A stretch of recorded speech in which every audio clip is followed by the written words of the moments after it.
2025 ఎలానో వేస్ట్ అయిపోయింది. అట్లీస్ట్ 2026లో అయినా సక్సెస్ అవుదాం అనుకుంటే ఈ వీడియో లాస్ట్ దాకా చూడు. లేదు వీడేదో మోటివేషన్ ఇస్తున్నాడు అనుకుంటే వీడియో స్కిప్ చేసేయి. నాకొచ్చే నష్టమేమీ లేదు. కానీ ఒక్క పాయింట్ నీకు కనెక్ట్ అయినా నీ లైఫ్ చేంజ్ అవుద్ది. లైఫ్లో అది చేయాలి ఇది చేయాలి అని చాలా ఐడియాస్, థాట్స్, గోల్స్ నీకున్నాయి. Like masters, bachelors, studies, jobs. Still నువ్వు సక్సెస్ అవ్వట్లేదు అంటే కేవలం నీకు ఆ ఐడియాసే ఉన్నాయి. వాటిని ఇంప్లిమెంట్ చేయడానికి నువ్వు ఏమీ కూడా చేయట్లేదు. నువ్వు ఆ ఐడియాని ఇంప్లిమెంట్ చేస్తే ఎక్కడ ఫెయిల్ అవుతాను అనే భయం, పక్కన వాడు ఏమనుకుంటాడనే భయం. నేను కూడా అదే భయంతో చాలాసార్లు ఆగిపోయాను. కానీ ఆ భయాన్ని వదిలేశాకే నా లైఫ్లో నా సొంత డెసిషన్స్ నేను తీసుకోగలుగుతున్నాను. పక్కనోడు ఏమనుకుంటాడనే భయంతో నీ లక్ష్యాన్ని వదులుకుంటావా, లేదా నువ్వు ఫెయిల్ అయినా మళ్ళీ మళ్ళీ కష్టపడి దాన్ని సక్సెస్ చేసుకుంటావా అనేది నీ చేతిలో ఉంది. నీ మైండ్ సెట్ నీ కోసం పనిచేస్తుందా లేదా పక్కన వాడి కోసం ఆగిపోతుందా అనేది నీ మైండ్ సెట్ని నువ్వు డిసైడ్ చేసుకో. మనం లైఫ్లో ఏది చేయాలన్నా ఈ 4 క్వాలిటీస్ అయితే పక్కా ఉండాలి. Planning, consistency, time management, self assessment. Planning అంటే ఏదో స్టార్టింగ్లోనే మొత్తం నేను అలా చేస్తా ఇలా చేస్తా అని ఇమాజినేషన్ వరల్డ్లో మొత్తం ఇమాజినేషన్ చేసుకోవడం కాదు.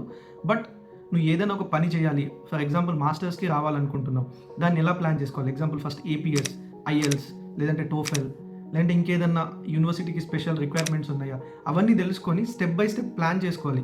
అంటే నేను ఎలా చేస్తే నా ప్రాసెస్ అంతా ఈజీగా, ఎలాంటి డిఫికల్టీ లేకుండా అయిపోతుంది అనేది నువ్వు స్టడీ చేసి తెలుసుకొని అది ప్లాన్ చేసుకోవాలి. And next coming to consistency. Consistency అంటే ఏంటి? మనలో చాలామంది ఏదైనా స్టార్ట్ చేసేటప్పుడు చాలా హడావిడిగా స్టార్ట్ చేస్తాము. ఎలా అంటే స్టార్టింగ్లోనే నేను అది చేస్తా ఇది చేస్తా అని చాలా ఐడియాస్, థాట్స్తో చాలా యాక్టివ్గా పనిచేస్తాం. కానీ వెన్ కమ్స్ టు టైం, ఒక 10 days, ఒక 1 month అయ్యాక మనం ఎలా అంటే అసలు ఆ పనిని కంప్లీట్గా పోస్ట్పోన్ చేయడము, చేద్దాంలే అని ఆగిపోతాం. సో మనం దేంట్లో అయినా, ఏ పని అయినా కావచ్చు, సక్సెస్ అవ్వాలి అంటే కన్సిస్టెన్సీ అనేది చాలా ఇంపార్టెంట్. డే 1కి డే 2కి అంటే లైక్ నిన్నటికి ఇప్పటికీ మనం ఏంటి, ఏం డెవలప్ చేశాము, ఏం డెవలప్మెంట్ ఉంది మన పనిలో అనేది చాలా ఇంపార్టెంట్. ఏ పని చేసినా కన్సిస్టెన్సీ లేకపోతే అది వేస్ట్. అండ్ టైం మేనేజ్మెంట్ ఎంత ఇంపార్టెంట్ అంటే నీకు మంచి ప్లానింగ్, మంచి కన్సిస్టెన్సీ ఉన్న టైం మేనేజ్మెంట్ లేకుంటే సక్సెస్ కూడా ఫెయిల్ అవుద్ది.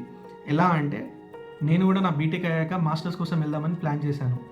కానీ నేను టైంని పాస్ చేసుకుంటూ మెల్లగా చేద్దాం అని ఆగడం వల్ల నేను 2022లో రావాల్సింది 2025లో వచ్చాను. నేను నా ప్రాసెస్ స్టార్ట్ చేసినప్పుడు నాకు కరెక్ట్ గైడెన్స్ లేదు. కానీ మీకు ఏదైనా హెల్ప్, గైడెన్స్ కావాలి అంటే మీకు సపోర్ట్ చేయడానికి నేను రెడీగా ఉన్నాను. And last one is self assessment. నువ్వు ఎంత మంచిగా ప్లానింగ్ చేసి, కన్సిస్టెన్సీ ఉండి, టైం మేనేజ్మెంట్ అన్నీ చేసుకున్నా కూడా నీది నువ్వు అసెస్మెంట్ చేసుకోవాలి. అంటే నిన్నటికి ఇప్పటికీ ఏదైనా డెవలప్మెంట్ ఉందా, నేను చేసే పనిలో ఎలాంటి డెవలప్మెంట్స్ ఉంటాయి, ఇది నువ్వు చెక్ చేసుకోవాలి. అబ్రాడ్ ప్లానింగ్కి కావాల్సిన ఏదైనా సజెషన్స్, గైడెన్స్, సపోర్ట్ కావాలంటే నన్ను కాంటాక్ట్ అవ్వండి. అండ్ నేను ఎలా ప్లాన్ చేశాను, ఎలా అప్లికేషన్స్ చేసుకున్నాను, యూనివర్సిటీస్ ఎలా షార్ట్ లిస్ట్ చేశాను, ఇవన్నీ తెలుసుకుందాం అనుకుంటే ఇంకా నెక్స్ట్ వీడియోస్ నేను చేస్తాను. ఆ వీడియోస్లో డీటెయిల్గా యూనివర్సిటీ ఎలా షార్ట్ లిస్ట్ చేయాలి, ఏపీఎస్ ఎలా అప్లై చేసుకోవాలి, ఐఎల్స్ ఎలా అప్లై చేయాలి, ఐఎల్స్కి ఎలా చదవాలి అనేది అన్ని డీటెయిల్స్ నేను అప్కమింగ్ వీడియోస్లో పోస్ట్ చేశాను. నా కంటెంట్ మీకు యూస్ఫుల్ అవుద్ది అనుకుంటే నా ఛానల్ని ఫాలో చేయండి. ఇంకా ఏదన్నా టాపిక్ పైన మీకు ఏదైనా వీడియో కానీ అలాంటిది ఏదైనా కావాలి అంటే కామెంట్ చేయండి.